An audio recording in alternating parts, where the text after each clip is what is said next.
For the next few minutes, let me spin you a web about the woman who created one of the most iconic creatures in horror movie history and her fantastic life story. That and more on this episode of Footnoting History.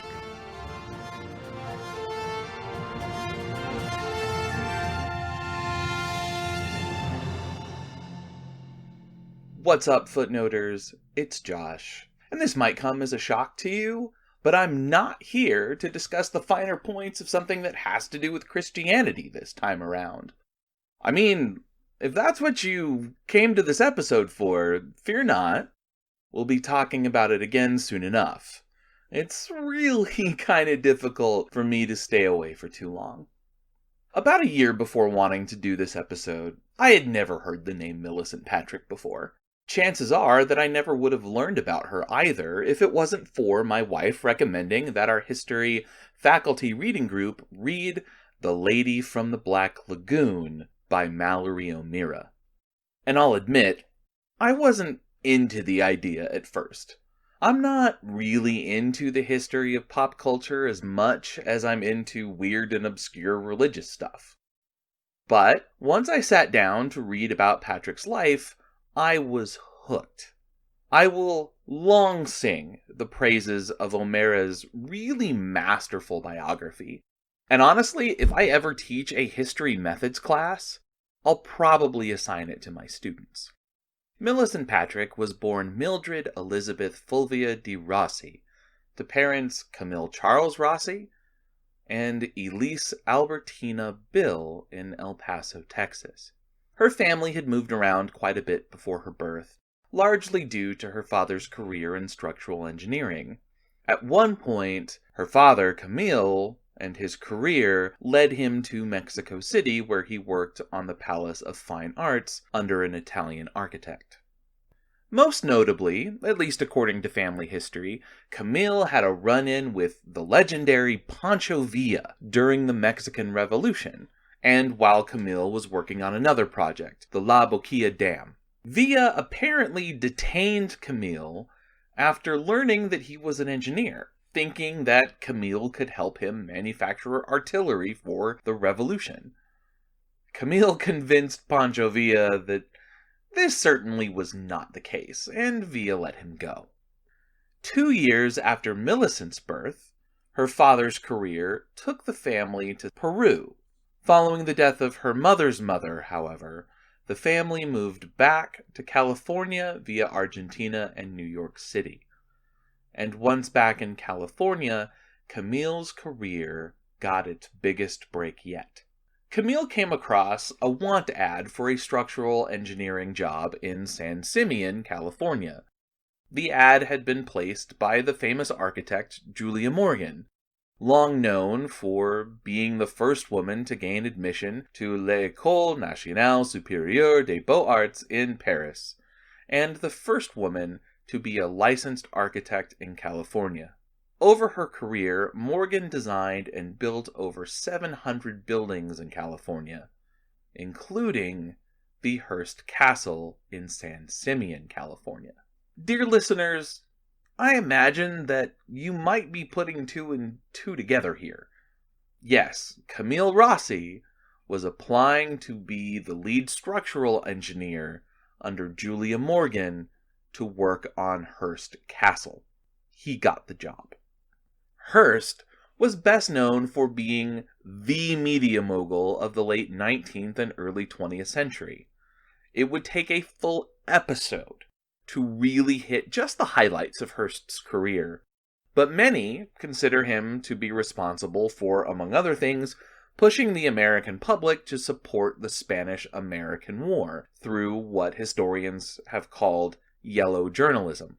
After purchasing the newspaper, the New York Morning Journal, and starting the New York Evening Journal, Hearst was actually competing with a guy named Joseph Pulitzer for the most readers in New York City.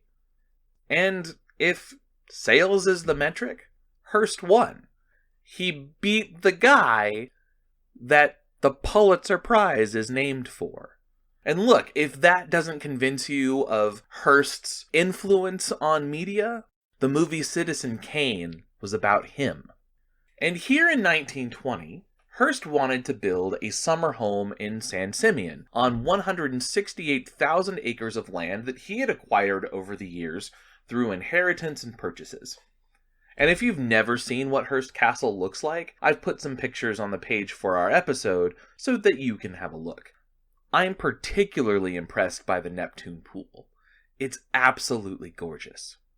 It was during Milicent's time at Hearst Castle that she met the woman that she came to idolize, Milicent Hearst, William Randolph Hearst's wife, though not his true love.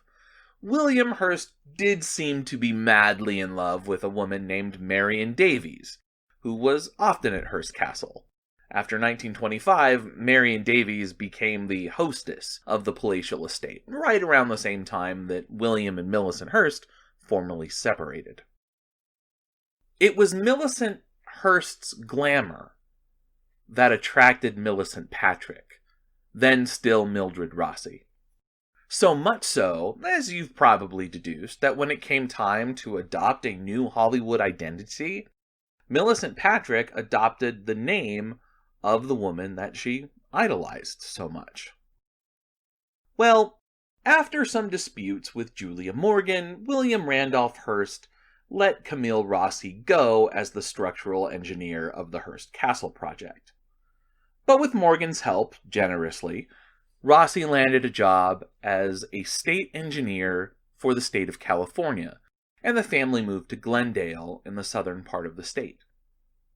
After she turned 18, Milicent Patrick, then still Mildred Rossi, enrolled at Glendale Junior College, where she cultivated her talent in the visual arts.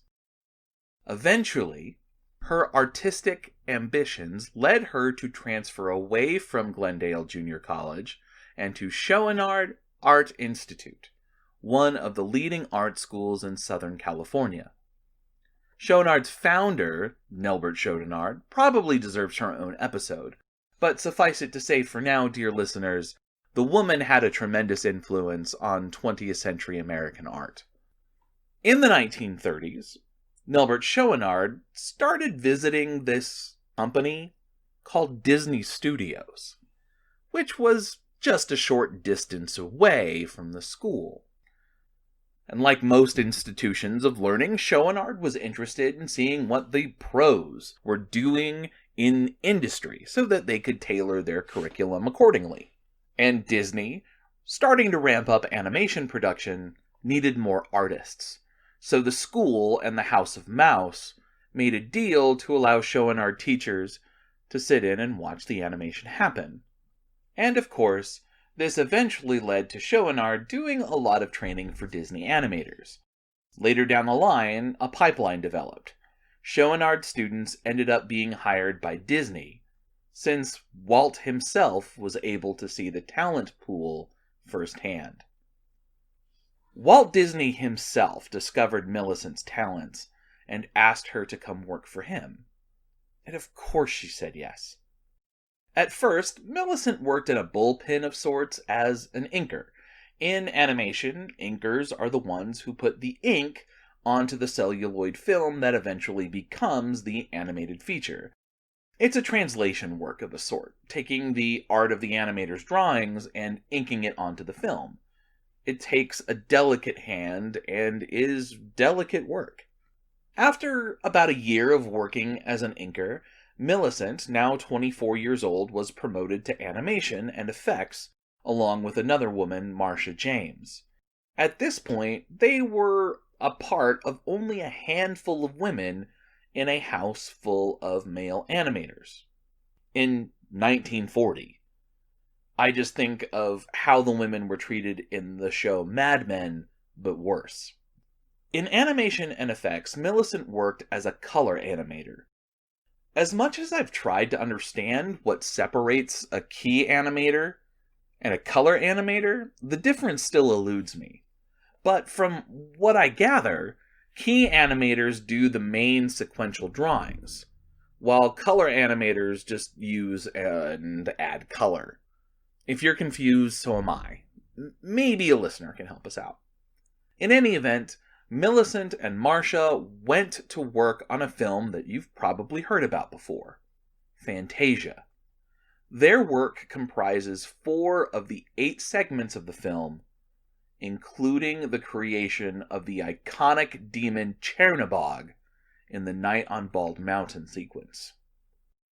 When I read this in Mallory O'Meara's biography of Milicent Patrick, I gasped. I immediately exclaimed, "She worked on Chernabog?" Look, listeners, as someone who's a bit obsessed with the mythology of the devil, demons, and evil spirits in the Christian tradition, Chernabog looms large in my imagination. My very protective mother wouldn't allow me to watch much of anything that had evil in it when I was younger. She would even try to mute the television when Mumra of Thundercats was talking. But I was allowed to watch Fantasia.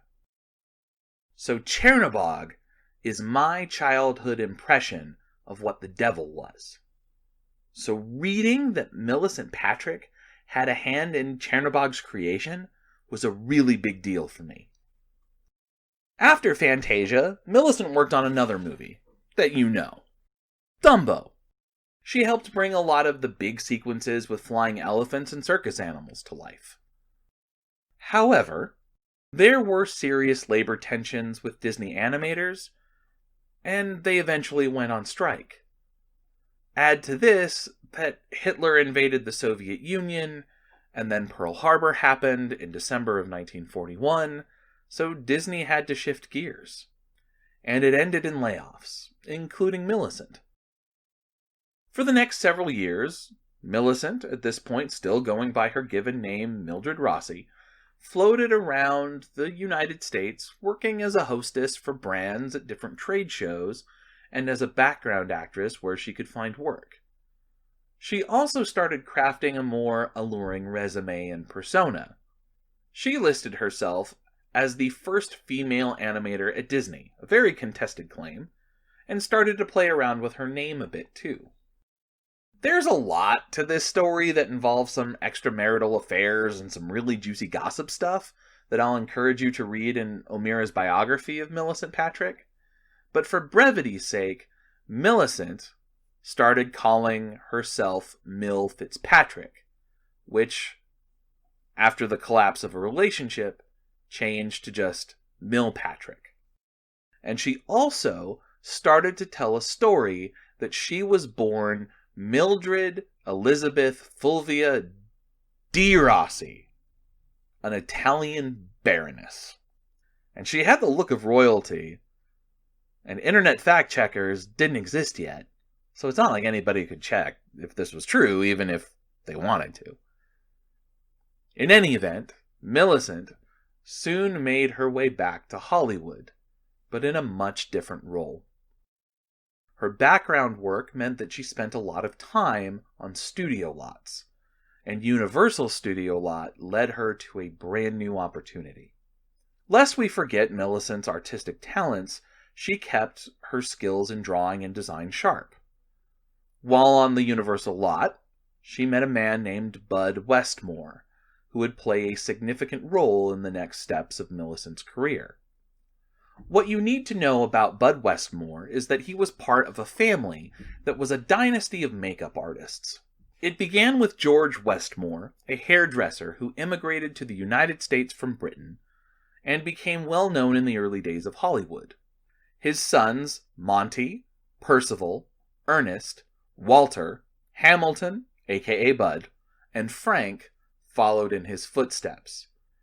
Each of them headed the makeup department at one of the major Hollywood studios: Paramount, Universal, Warner Brothers, 20th Century Fox, and a whole handful of other smaller studios too.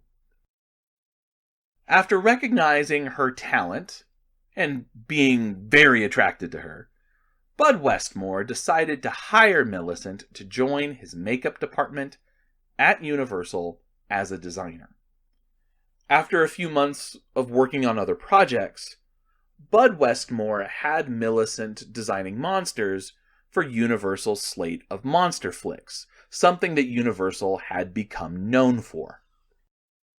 She lived up to expectations, and when it came time in 1953 for Universal's next big monster film release, Bud Westmore knew exactly who he wanted designing the monster: Milicent Patrick.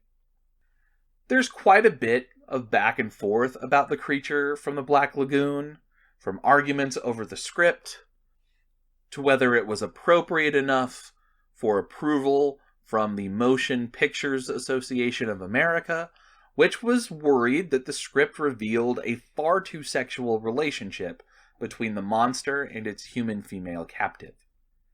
There was also disagreement over the monster's look.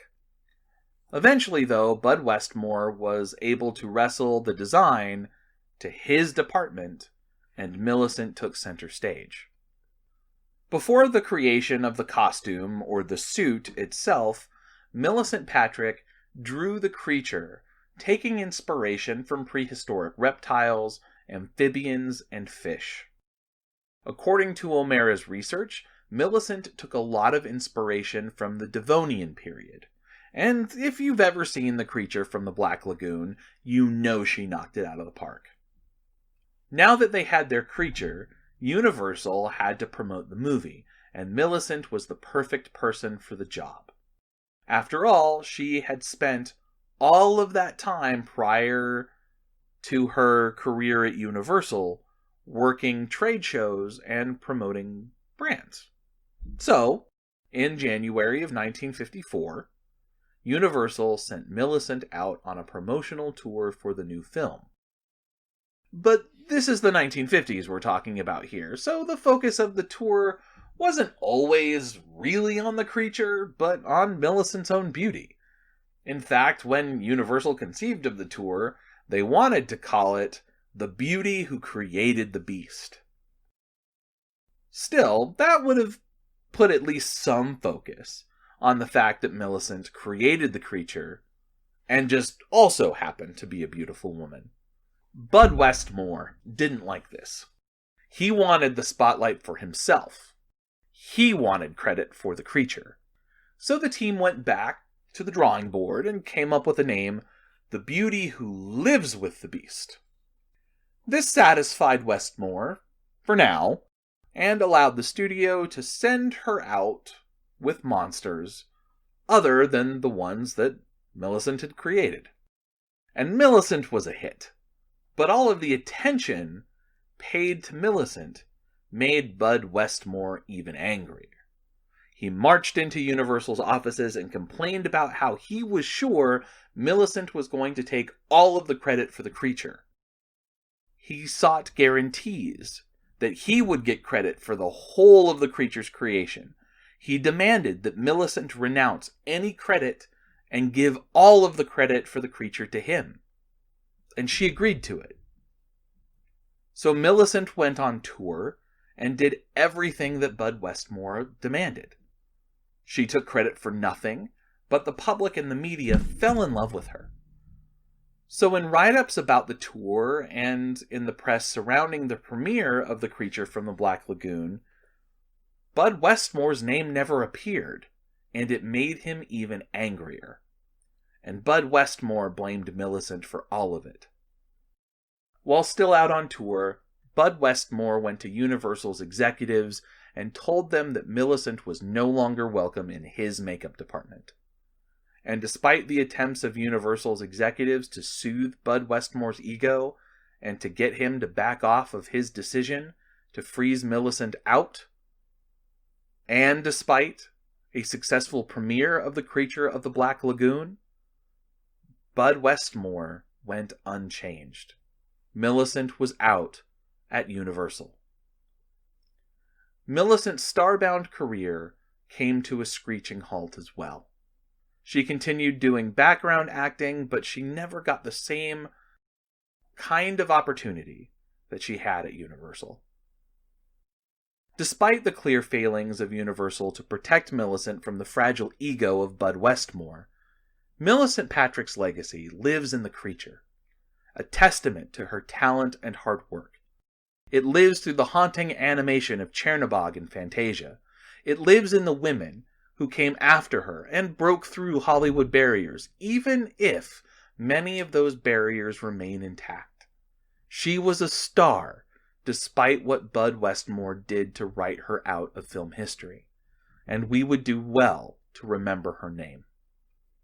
Milicent's story is recognizable in so many women, both inside and outside of Hollywood and film, and if anything, I hope that her story provides you, dear listeners, with a bit of inspiration alongside the rage you must feel at Bud Westmore. So next Halloween, or on a spooky weekend, load up a copy of The Creature from the Black Lagoon and let Milicent Patrick's creation thrill you, stir your emotions, and make you awe at her talent. You won't regret it. Thank you for joining me for this episode of Footnoting History. Don't forget to head over to footnotinghistory.com for visuals, links, and sources related to Milicent Patrick. If you'd like to interact with us, we're on Twitter at @HistoryFootnote, or Facebook, Instagram, and Pinterest as @FootnotingHistory. We'd love to hear from you, and remember, the best stories are always in the footnotes.